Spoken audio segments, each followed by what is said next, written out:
নমস্কার বন্ধুরা, সকলকে আমার চ্যানেলে স্বাগত। পেনশনারদের পেনশন বৃদ্ধি নিয়ে এই মুহূর্তে একটি অত্যন্ত ভালো খবর সামনে এসেছে। পেনশনারদের পেনশন বৃদ্ধি সংক্রান্ত একটি অত্যন্ত গুরুত্বপূর্ণ প্রতিবেদন জারি করা হয়েছে একটি নামী সংবাদপত্রের তরফ থেকে।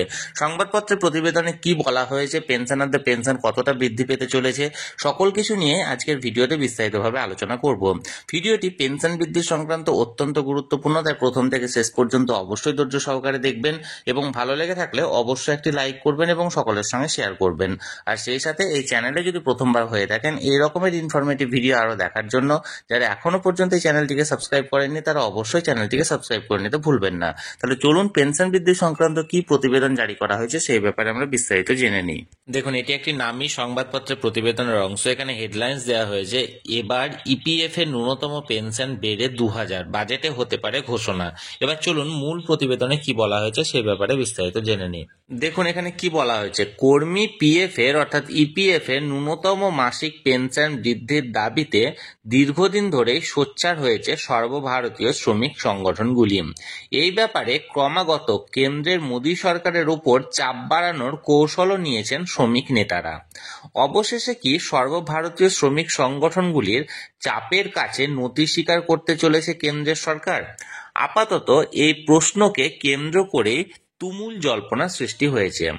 কারণ শ্রম মন্ত্রকের শীর্ষ সূত্রে জানানো হয়েছে যে আগামী 1 ফেব্রুয়ারি 2025-26 আর্থিক বছরের সাধারণ বাজেটেই পিএফ পেনশন নিয়ে গুরুত্বপূর্ণ ঘোষণা করতে পারেন কেন্দ্রীয় অর্থমন্ত্রী নির্মলা সীতারামন। সরকারি সূত্রের খবর, কর্মী পিএফ এর ন্যূনতম মাসিক পেনশনের পরিমাণ 1000 থেকে বাড়িয়ে 2000 টাকা করার সিদ্ধান্ত ঘোষণা করা হতে পারে এবারের সাধারণ বাজেটেও। যদিও সর্বভারতীয় শ্রমিক সংগঠনগুলি ইপিএফ এর ন্যূনতম মাসিক পেনশনের পরিমাণ বাড়িয়ে যত টাকা করার দাবি জানাচ্ছে, সম্ভাব্য বৃদ্ধি তার তুলনায় প্রতীকী বলেই মনে করছেন সমস্ত ওয়াকিবহাল মহল। গত সোমবার রাজধানী দিল্লিতে সর্বভারতীয় শ্রমিক সংগঠনগুলির সঙ্গে বাজেট প্রস্তুতি সংক্রান্ত বৈঠক করেছেন অর্থমন্ত্রী। ওই বৈঠকে সিটু, এআইটিইউসি সহ শ্রমিক সংগঠনগুলি কর্মী পিএফ এর ন্যূনতম মাসিক পেনশন 1000 থেকে বাড়িয়ে অন্ততপক্ষে 9000 টাকা করার দাবি জানিয়েছিল। বৈঠকের পর সংশ্লিষ্ট শ্রমিক নেতারা জানান, অর্থমন্ত্রী ওই দাবি খতিয়ে দেখার আশ্বাস দিয়েছেন। এই পরিস্থিতিতে ন্যূনতম পেনশন বাড়িয়ে মাসে 2000 টাকা করার সম্ভাবনা নিয়ে বিন্দুমাত্র উৎসাহ দেখাচ্ছেন না শ্রমিক নেতৃত্ব।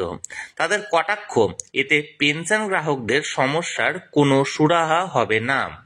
এই মুহূর্তে সারা দেশে কর্মী পিএফ এর পেনশন প্রাপকের সংখ্যা প্রায় 70 লক্ষ।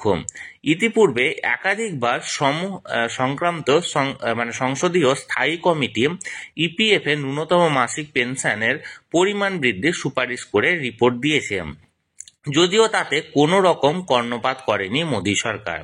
কার্যত প্রতীকী হলেও এবার কি তবে সংক্রান্ত ছবিটা পরিবর্তিত হতে চলেছে, এই প্রশ্ন উঠছে। প্রসঙ্গত 10 বছর আগে ইপিএফ এর ন্যূনতম মাসিক পেনশনের পরিমাণ নির্ধারিত করা হয়েছিল 1000 টাকা।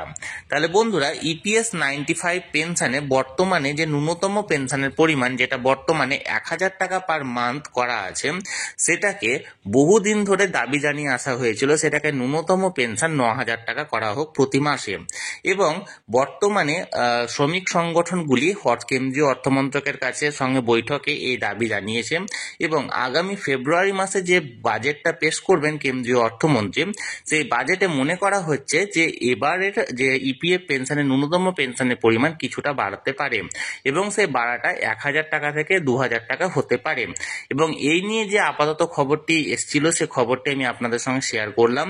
যদি এই নিয়ে আরো কোনো খবর আসে, আমি ফার্দার যদি আসে, আমি ইতিমধ্যে এই চ্যানেলে অনেক কিছু দিয়ে রেখেছি এবং ভবিষ্যতে যে কোনো খবর আসা মাত্র আমি আপনাদের সঙ্গে শেয়ার করব। সেই সমস্ত খবর জানার জন্য বা দেখার জন্য অবশ্যই চ্যানেলটিকে সাবস্ক্রাইব করে রাখুন। আর এই ভিডিওটি ভালো লেগে থাকলে অবশ্যই একটি লাইক করুন এবং সকলের সঙ্গে শেয়ার করুন। আর সেই সাথে এই চ্যানেলে যদি প্রথমবার হয়ে থাকেন অবশ্যই চ্যানেলটিকে সাবস্ক্রাইব করে রাখুন। ধন্যবাদ, দেখা হচ্ছে পরের ভিডিওতে।